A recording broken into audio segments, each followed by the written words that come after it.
Hello everyone and welcome to part 3 of my Doom 64 playthrough. This is level 3, main engineering. Now we get our double barrel shotgun of fun. I should have killed him first really, that was bad play on my part. The old double barrel, which you get a lot earlier on. Now obviously you didn't get the double barrel shotgun in the original Doom. That didn't come out till Doom 2. So it's one of those elements again. This is essentially this is Doom 3. It's not a remake of Doom. It's the third part in the Doom game. And again, I think as I said earlier on, I don't know, I'm only speculating, but I'm guessing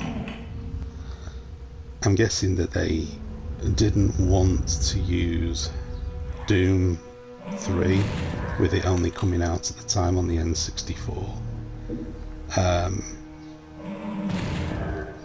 But you know, in the sort of Doom timeline, this is the third game. Which one did I go? Down that one, didn't I? Let's go over here. Pick up any goodies. Yeah, I have to say, when it comes to Doom 64, I am very, very impressed with it. I think it is a terrific game, and I'm really glad it's got to a wider audience now. You know, it's actually been, it sounds like a strange thing to say, but almost like it's officially ordained now. I mean, you can get it on PC, you can get it on all the consoles out there, well, all the current consoles. And about bloody time really, but it's good to see. I wish this would happen more often. You know, rather than things get bogged down in the nonsense that is issues with regard to licenses. Because it just gets so frustrating. Like the No One Lives Forever games, there are companies out there, I don't know if it's Night Dive who did this actually, who were sort of ready and willing to do an update of that for modern systems, but it's sort of locked in copyright hell with regards to who legally owns it and who doesn't. I just think it's ridiculous.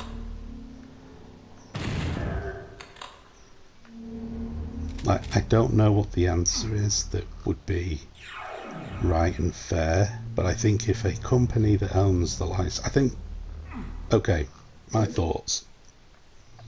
If a company pays for a license to make a game, that license then sticks with that game. It doesn't go away.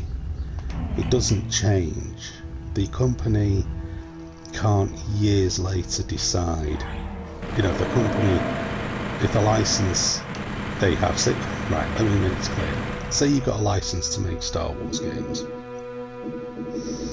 and you make the Star Wars games. You make, you know, a Star Wars game, and then the license expires for you to make Star Wars games. That should not apply to the game that you've already made. I've done the wrong one here. I want to do that. Way to do that.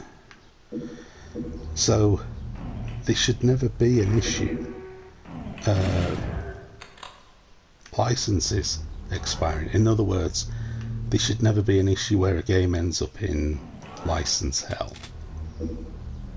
And I think that